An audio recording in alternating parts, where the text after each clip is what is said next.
My name is James Song Kook Young. I'm 80 years old. My date of birth is October 6, 1925. I'm born 1925. Oh, my dad's name is Yang Un Huan. Come from Piando. Yeah. And my mom's name is Lim Ok Soon. But I don't know where she's from. My dad used to work for the plantation, Kunia, pineapple field.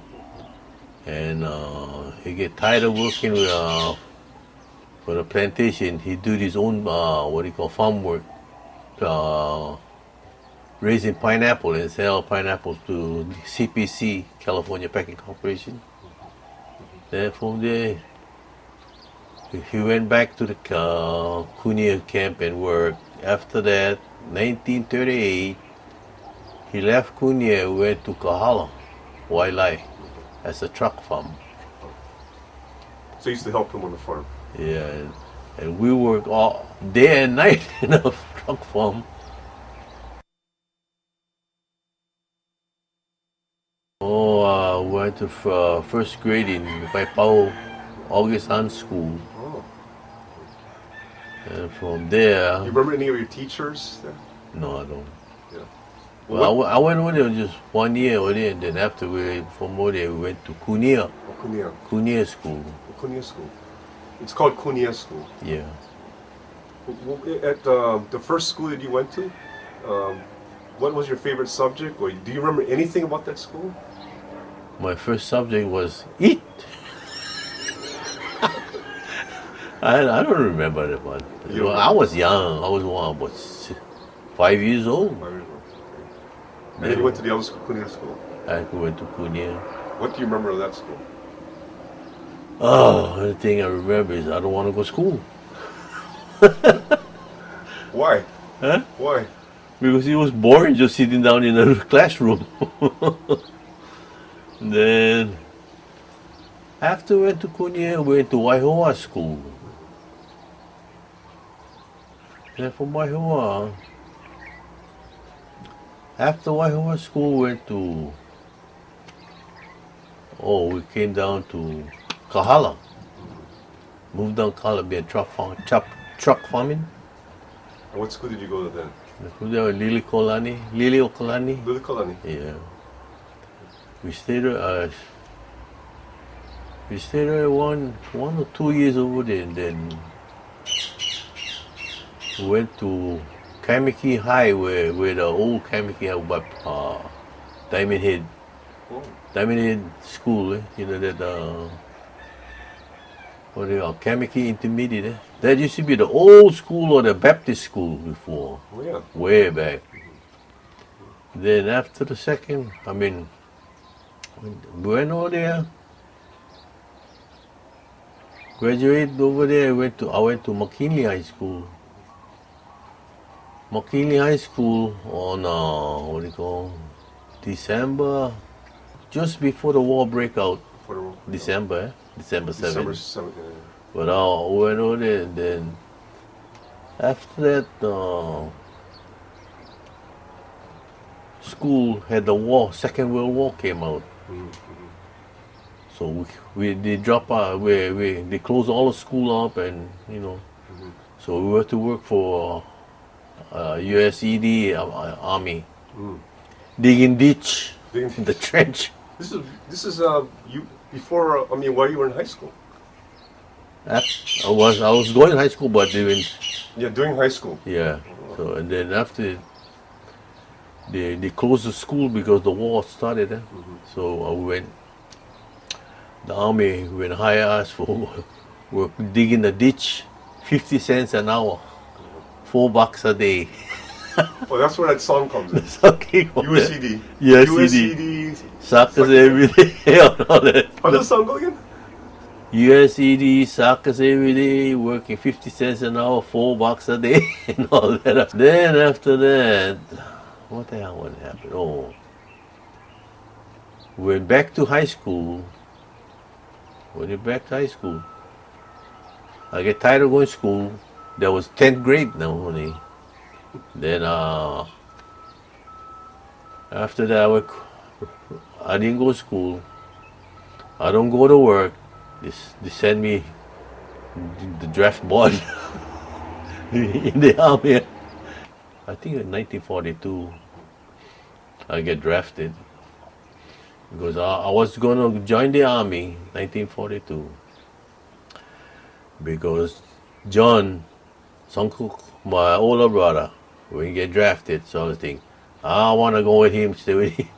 I was going to join the army, you know, in about a week. So you and Uncle Songwei was kind of close. Yeah. So before I would think I was going to join the army, I get drafted. They sent me greetings from Uncle Sam. Then we got drafted in 1941 on May the 10th. May the 10th, 1941. Just before Germany surrendered, I went in the service. Oh, just before? Yeah, just when Germany surrendered. I think Germany surrendered May the 11th. I went in the May the 10th. Oh. So where did you go? I was on Schofield to what do you call Camp Robbins, California, to take my basic training. We took 18 weeks of basic training over there. After that, we got the basic training from graduation. They was going to send us to Europe for occupational forces. But I guess so them homesick. They told us if you wanna go home, you join the army, the regular army, in the U.S. Army. So the following week, I joined the army, regular army, 18 months at that time. So I joined the army, 18 months. They sent us back to Hawaii. And after that, they put me in a stockade because I went AWL. How come? I'm tired. I was tired of taking orders. I'll run away. Then anyway, before that. So what kind of stories you can tell me about your time in the service? Well, my service is not You nothing. used to hang around with the Hawaii boys like that? No, How about any Koreans? Were they other no. Never had Koreans too that time. Huh? Never had Korean boys. They was all separated from us. Oh. So anyway, when I was in the service, I used to drink a lot, drink a beer, and get drunk. Sure. All that and when I came back, we came back from the mainland. I met my wife, Margaret, in about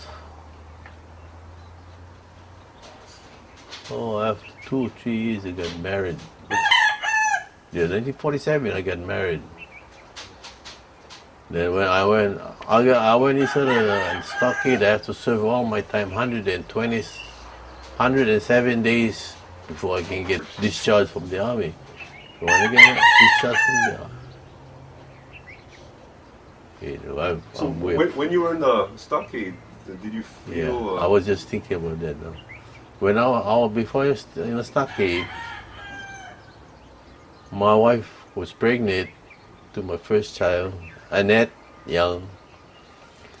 But I was in the stockade yet, and after I got out, I think it was September something. She gave birth anyway before I came out. She gave birth to my older daughter, Annette. When I came out, she was about 6-7 months old.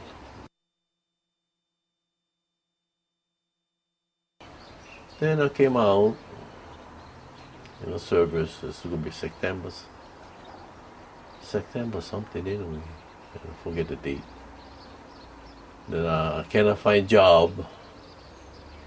At the time, there's no job for us. Believe it or not, I go down the beach and pick up bottles, beer bottles. Take that and sell it to the brewery company. Yeah, Pirmobile and What beach did you go? huh? What beach did you go? I used to go Hanamobi, oh, well, Waikiki Beach, all over the place. You know, early in the morning, pick up all the beers, just to make save some buy, pick up some money, buy milk for my baby. Wow. And from there, and then Rough. in a little while, a little longer than that, the Korean War started, 1950. Then I worked on Sand Island, repairing all the trucks, the tanks, and all from the Second World War. They was cutting them up and throwing them away. See, but they could repair all that trucks and the tanks and all that. I used to work on that with your father at the time. Oh yeah, my father too. Yeah, your father was a electrician. Oh, like You in know. Sand Island. In Sand Island with all the tanks, they cut them all up, so they have to repair it back. Then after that, what had happened now? Work, or then I worked for the army in Fort Shafter for the what do you call ammunition depot in Red Hill. I worked over there for 7 years over there. When you was in a stockade, can you remember what you thought about, what you were thinking about? How did they treat you there? What kind of food they gave you? Oh, the food it's all right, but when you stay in a stockade, they treat you the worst. Oh yeah.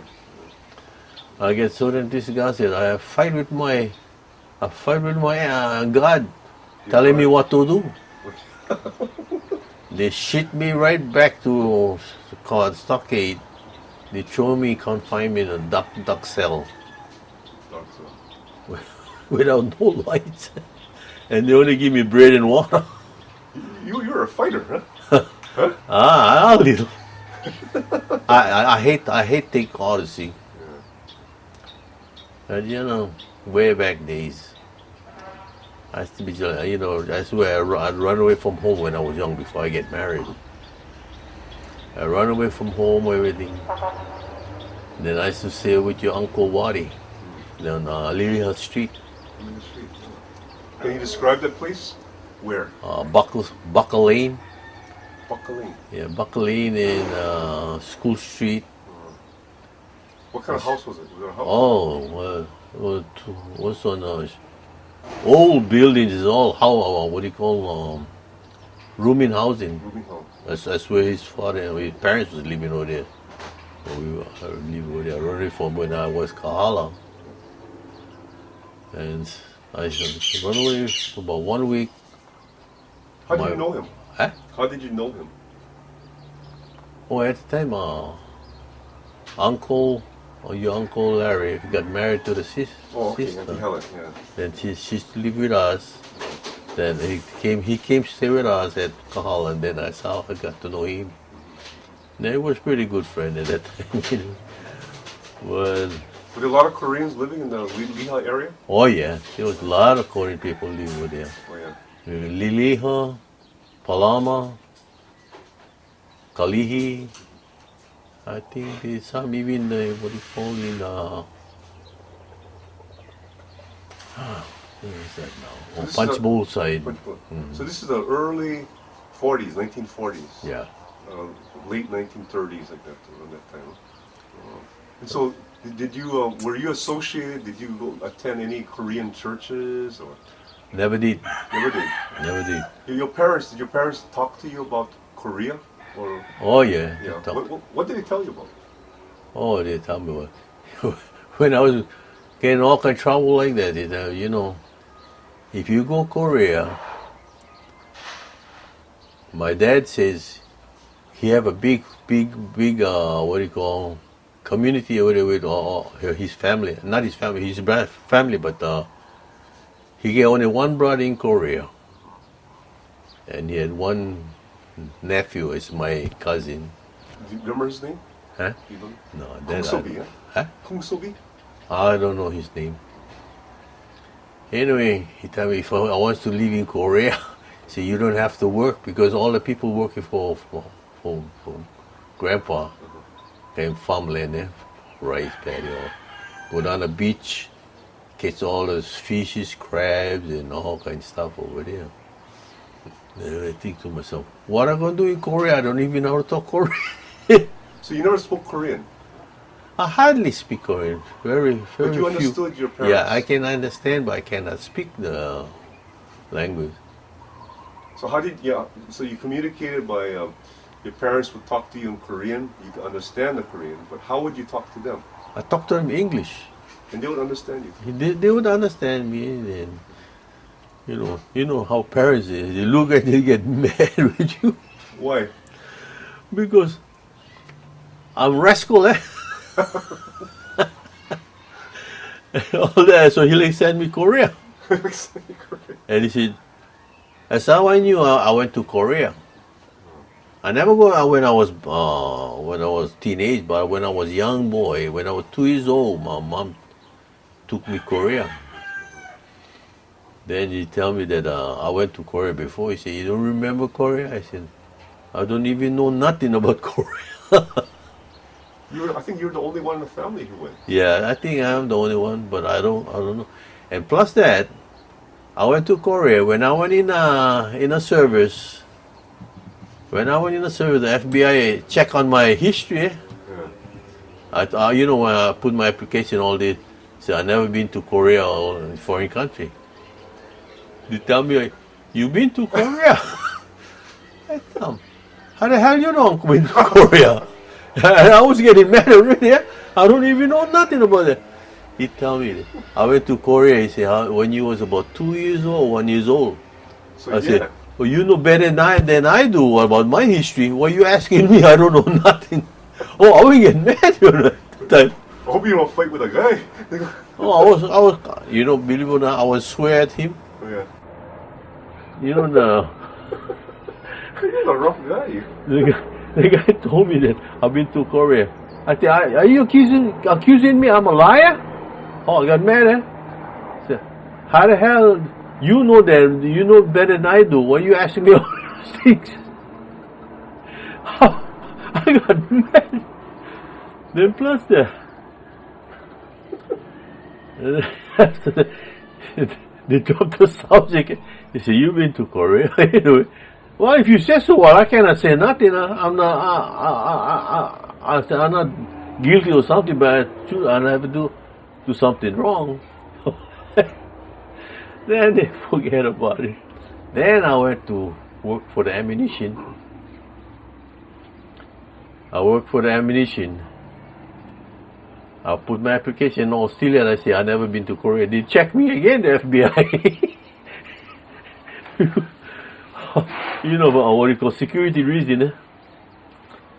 They tell me, "Well, if you knew I went to Korea, good luck to you because I don't know. I never been over there." You don't remember? You was too I small. don't remember at the At least you time. understand. Yeah, I was 2 years old. Eh? Then anyway, I tell them, "If you say that I went to Korea, okay, put it back. I went to Korea." Put it back on the application to Korea. I was kind of mad anyway the way they asked me. Like I did something wrong, I was guilty or something, but that's that. So your parents did they talk to you about things in Korea like that? Well, what kind of stories did they tell you about Korea? The war. There was a war going on and all that. Oh, he didn't tell me, but I heard someplace.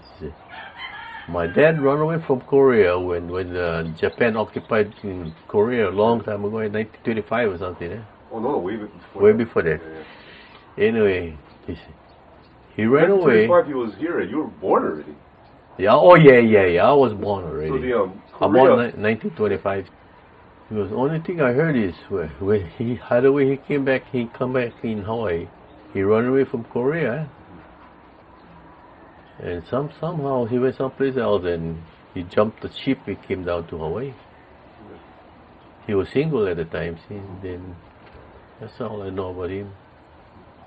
Then after that, He didn't tell you anything about what he did in Korea or He didn't tell me anything about Korea.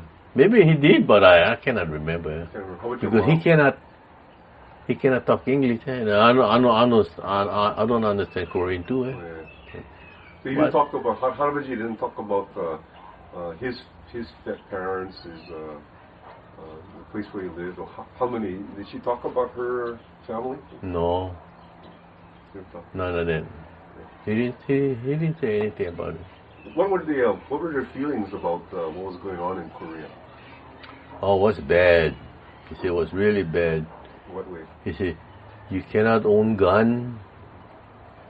You cannot own a knife. You know, when you cut something, they have only one knife in a, what do you call it, in the community over there. And they say the Japanese check on that, on the knives and all that. Why is that? Because they might come out and stab the soldiers or something. Well, that I don't know. Yeah. Anyway. So what else? What else did they tell you why it was a bad situation in Korea? Because the Japanese people take away the food too. Hardly any food too. Just like how it is in North Korea now. Yeah, that's all I can remember. So, when your grandfather came to Hawaii, he went order his wife from Korea. Oh, picture bride. Huh? Picture bride. Yeah, that's all I can remember. Well, they must have liked each other, huh? Yeah, like. And my dad used to drink a lot too. And used to get homebrew. Well, what's that? Swipe. Swipe. How did he make that swipe? With pineapple, sugar, and yeast. And they get the pineapple juice. They squeeze it out of the pineapple, take the juice, and ferment the thing inside on crock, in 5-gallon crock. They put 5. I can't remember that now. They put 5 pounds of sugar and 1 yeast, and they put some juice and put water. They mix it up. Then in 2 days, the thing smells like toilet house. You don't think the fume come out? It was wow. I think from here to Kauku you can smell that thing. But powerful drink though. You drank it. I drank that too when I was a teenage. Oh yeah. You snuck a few, huh? I used to steal from the Filipino man. They used to make swipe with corn. Or corn. And the ingredients same thing. And the funny part is this: the Filipino man I was living with. They make the swipe. 5-gallon swipe, man. In 2 days, we drank them all. Wow. 7 of us boys was drinking. Every day we was thinking, we should get a screwdriver. We put him in a chicken house. He wired it up so nobody can steal a thing and lock it. Well, you know what you do? You get a screwdriver, pry off the board, just one board, and then put out what do you call cup? We scoop out the thing. About half-gallon every time. In about 5 days, the thing was gone because only left over is the corn inside. So who else was with you? Huh? Who else was with you? You said seven guys. Oh, well, this is outsiders. All Filipino. Outsiders. As boys I stick around with when he was going to high school. Oh. I mean, from intermediate school. Yeah. So this is a Kahuku. No, this is Kaimiki. Oh, Kamiki. We used to live down right next to that. What do you call it? Graveyard. You know the Diamond Head graveyard. No. Right. Waialae. Now, it's still the garage. I mean, the cemetery is still there yet. Waialae Avenue. Waialae Avenue. Waialae Road. Yeah. Oh, okay. That's right on the hillside. Before the hillside is. I was living right over there, right next to the graveyard. That's where I used to drink drink swipe for every day. I mean, that time when I came out of the service, then So your father, he used to drink a lot. So was he? Did he drink with other Koreans? yeah, he used to drink with one Korean old man. We call him Sablong. That's not his name. That's not his real name. That's his nickname, Sablong. Why Sablong? I don't know. They call him Sablong, so I thought in our mind that's his name, Sablong. So he and my dad used to drink. It was a weekend. They drink the pineapple swipe. When they get drunk, they fight in each other. Why would he fight? Oh, without maybe you're not saying something good. You know when you're feeling high, you talk anything, and he don't like the idea. You know that man, he get one hammer, he pound your grandfather's head, he get all blooded up. Oh, so they actually had a fist fight. Hand everything, hammer, whoop. I mean, them days. Oh man, that's bad. So he used to drink a lot with that one man, or was it other guys too? He used to drink? Oh, with some other guys, but they don't drink that much like the guy Sabalong. But he drank so damn much, he died. Yeah. Why do you think he drank so much? Did he have family? No family, single man. A single guy. I had other single men too. My father, Koreans. Korean used to drink together, but they not drink as heavy as between the two guys. So what happened to these guys? They went back to Korea, or they No, they died for me. They died here. They never get go married. back. They never go back Korea. And they never had raised families like that. I don't know. I don't think they had family down here. If they had family, they would live with a family. So how many? Was there many Korean men like that, single bachelors? Like that? Yeah, quite a few. Quite a few. In the plantation too. Even Hawai I, you see a lot of Koreans do there. All they did was come here. They worked for the rich guy for the plantation. No, they work for the plantation, and some of the Koreans used to be in Waihoa. They used to laundry. They used to take laundry from the servicemen, and that's how they used to make their income. So, when you growing up, you didn't. Were there certain Korean families you associated with, you socialized with? No, I didn't socialize with Korean people. Who did you socialize with? Oh, some Japanese guys and mostly Filipino boys, because the Filipino boys, I knew the custom because when it was in the plantation, we all stick together. So that's how Filipino boys I was with. That's how I married a Filipino girl too. And I'm happy.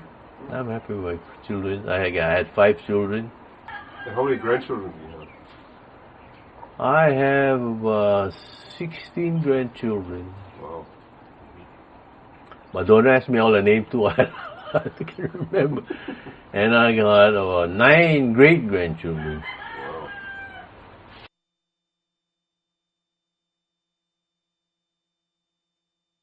Oh, for fun, we used to go fishing. Where at? Kahala Beach. Kahala Beach. We used to lay net every Friday night. Pick it up Saturday. Bring all fish in. Everybody wants fish, they just come and get it. At that time, those days, fish was plenty. Yeah. And we used to go golfing over there. Where? Walleye golf course. We go carry, make money. After carry, we buy wine for drink. And then when we need poo-poo, we go down the beach and catch fish. So make puleho on what do you call? Chaco. The charcoal. While 4 of us guys go fishing, the rest stay back, pick up kiabi wood, make the fire, prepare for them, make charcoal, and they come back. Drink okolehao and eat fish for poo-poo. You used to drink okolehao? I used to drink any kind of days. So who are your friends at that time? Oh, this guy, this Hawaiian guy, Judge Copa, Moy, Hikalea, all the Hawaiian boys, and some more other boys. They all live in Kahala area. Yeah, Kahala, Wailai. Oh, we had a lot of fun. The guy Hikalea used to be a good golfer. A lot of golfers, they wanna recruit him to go up the mainland play golf at that time, and he's a really good golfer. What happened to him? I don't know. He went up the mainland. This millionaire went pick him up and go up the mainland, Florida. When he stayed Florida, it's about two to 4 years, and they say he was homesick again. He came back to Hawaii. Then after that, he moved down to Waimanalo. Yeah, so you should see him here. I don't see him anymore because we missed contact already. But when he first moved here, you saw him. You used to talk. Yeah, I talked to him. We used to play golf a little. And after, I think he died though, if I'm not mistaken. But his brother was pretty good golfer too at the time. And so you used to hang out with Uncle Songway, huh? Sangway. Yeah, I mean that was the same group you guys was. Yeah, we was all in the same group. Especially Judge Copa. We used to live with him in Kahala. Oh, yeah. Kahala, eh? You know Judge Copa, eh? You know, the name sounds real familiar.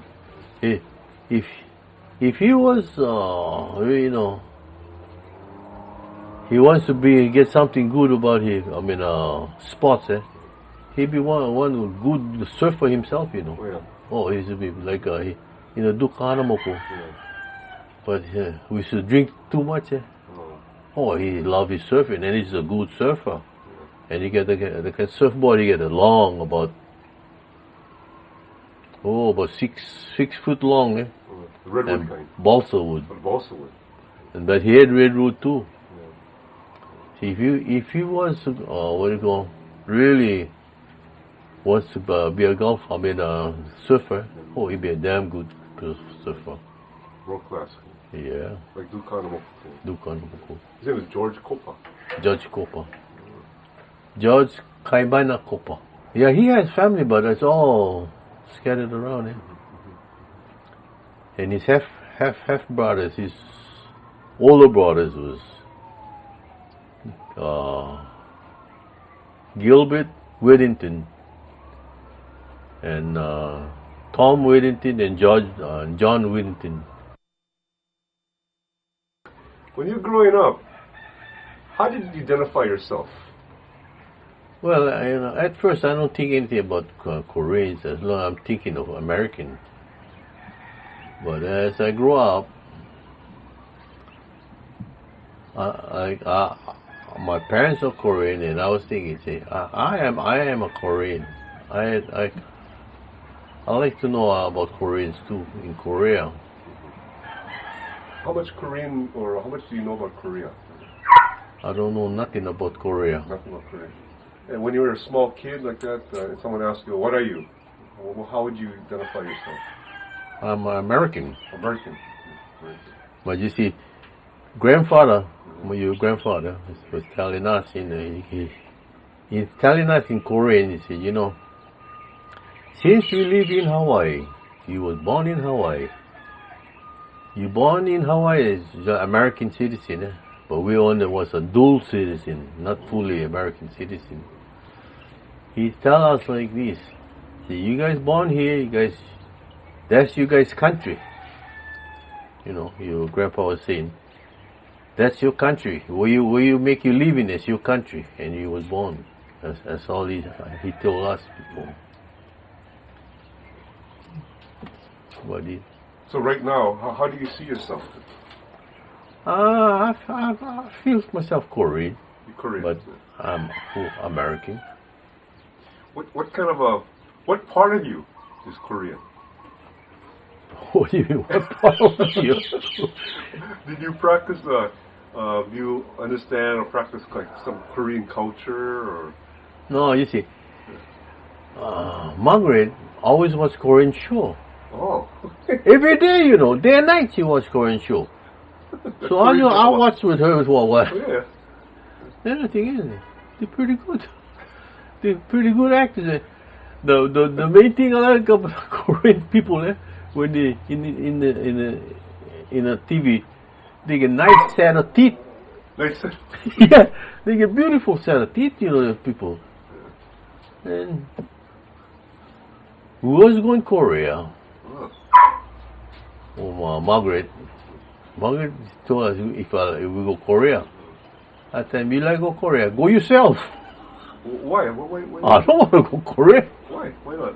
I don't want. Just plain. I don't want to go over there.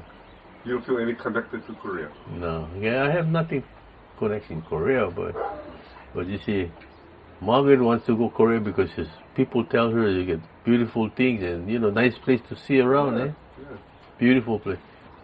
Korean inside of you mainly is like because your love for the Korean food, something like that. Well, I love the culture, Korean culture too. The food is magnificent.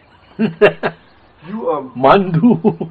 Is there anything about you, your personality wise, that you feel is Korean? No. I just think natural every day that I'm born in Hawaii and I love Hawaii. I want to be a citizen American anyway to begin with. So you consider yourself more local? Yeah, I'm a local. But you have a Korean ancestry. Yeah. So your rebellious days like that's not being Korean? No, no. Them days, hard to think of being Korean because we all associate with all kind of nationality. The ethnic groups are all different. And you learn the ethnic style of live. Then I swear the Korean in me kind of vanishing away. Because we're different ethnics. I live with, I play with, go fishing with, everything. But to this day, you still call yourself Korean because of your ancestry. Yeah, that's right. Because your genetics. Huh? Yeah. You take one blood drop, look in a microscope, and your blood cell says, "I am Korean." Yeah? No, Yobo. Oh, Yobo. You call it Yobo? Huh? They used to call you Yobo. Some guys way back. Yeah. Why did they call you? I don't know, because they hear the Korean people, the wife or the husband call themselves Yobo, you like honey or something. Yeah. And so they learn the word Yobo, Korean. No, think nothing of it. Well, I feel a little prejudice in how white people, because when I was in the service, they treat me rough, man. Yeah. They really treat me rough, especially I'm Oriental, But inside me, I was thinking, just be calm and get over with this army business. Then, is there any specific incident that you remember? Yeah, I fight my sergeant. You fight yourself. What happened? Every time when he sent me KP. Every time when I'm tired, I come back in my barracks to lie down. He look for me, and he so boil me out. See, this sergeant is a white guy, but he used to stay in Schofield before from Hawaii. He said he like Hawaii people, but as I tell him, yeah, you like Hawaii people. I'm Hawaii too, but you don't treat me as like you like me. I said, the hell with you. He get mad, Say, he's gonna whip me. What the hell is whip? I said, I'll break you too. And then we get scuffled.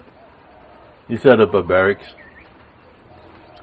Then after that, he just break off. He said, oh, we had enough now. You go back to your, to the kitchen and do your duty. Wash dishes. Then you know what? After when graduated from basic training. You know that sergeant? He told me, I like you, I don't want to hurt you or I want to fight with you. I said, the hell with you, I told him. He told me, come on, follow me. We go inside the mess hall. He's a sergeant, eh? He take care of everything. He go there, tell me, young, what you want to eat? You can eat anything you want, I'll cook it for you. I said, sergeant? I said, shove it up. So my guy, he said, no, let's put it out of this thing. Say, you want to eat something good? You just let me know, okay? Fry me steak. He fry me steak. He himself, right? He's telling me. So he himself cooked it for you? Yeah, he's a sergeant. He's the overall chief. He's a mess hall. He cooked steak for me. He said, what else? I said, just cook me steak and rice. But he thought I would cook rice. He steamed the rice. I said, that's not the way to cook rice. So, well, I tell you what, I fry what do you call? Fry the rice. No, you fry the potato. Oh, okay. Then make French fry potato. And he make me sandwich. Because I was going to ship out, see. He said he make me sandwich, put me the French fry. He put me what do you call? With the steak sandwich too, and all that, and the rice, steamed rice. He put the steamed rice and all, and the potato.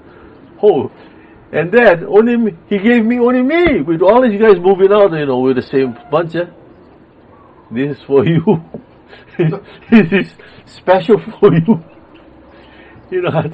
Something, such.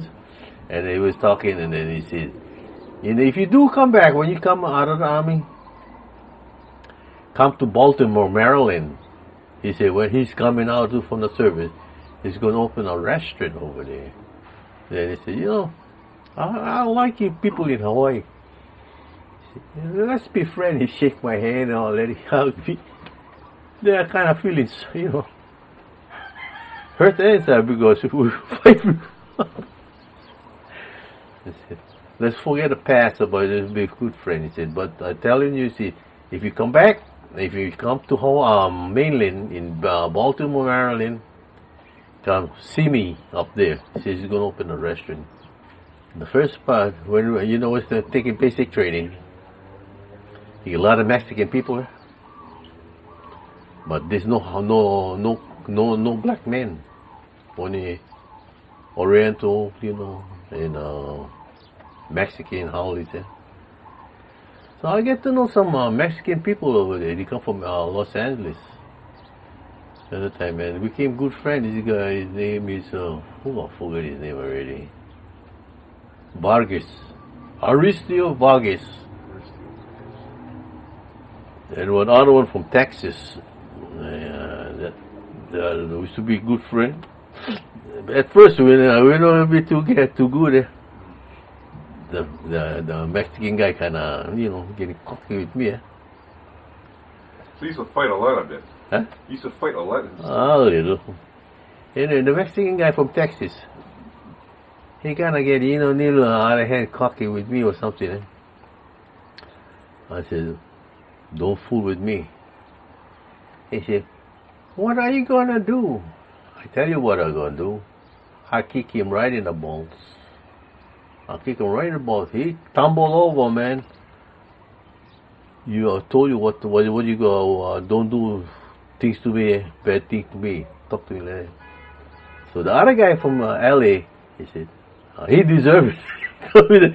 He's a good, nice guy, the Mexican guy there, Aristo Vargas. And he's together on a small farm, a ranch in LA.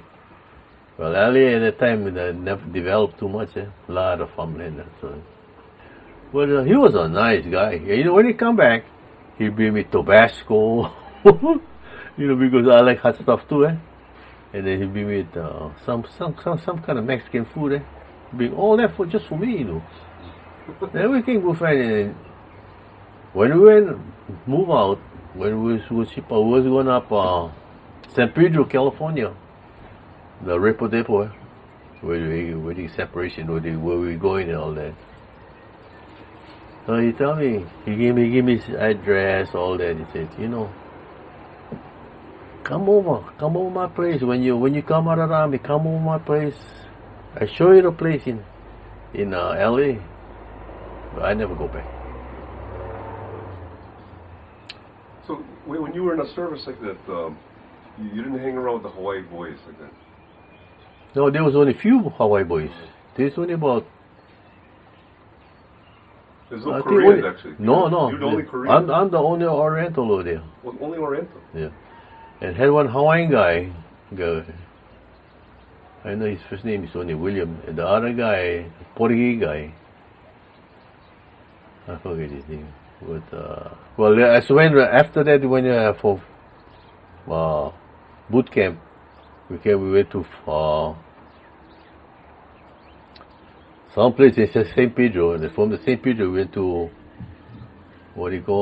Fort Ord, California. Then we stayed over there about 3 weeks, and here comes the paratroopers coming in. Big bunch. They was going to ship them to Japan.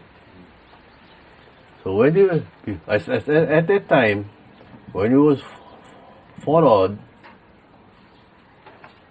we had plenty of local people coming back already.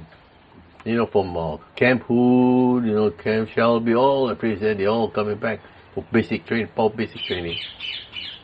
Then for Fort Ord, we was going to split. So how the thing started is, was this Korean guy, he was in PX drinking. Then all this 11-year bond, they was on PX drinking too, and then this Korean guy, he get his pants all tucked in just like the paratroopers. The paratroopers, we tell him, take off that pants out of you. The paratrooper shirt, shoes. And the Korean guy, he don't like the idea. They fight in there. The Korean guy is from Hawaii? Yeah, he's from Hawaii. Then he got dirty leaking over there in a PX. They mob him over there. It's him and a bunch of guys. Yeah, all the practice. But see, we was shooting pool inside of their room. Then they said, this Hawaiian guy said, hey, local guys is getting bust up with the paratroopers. Hey, they all come out. All local guys came out. He had one company of local guys. We all stayed.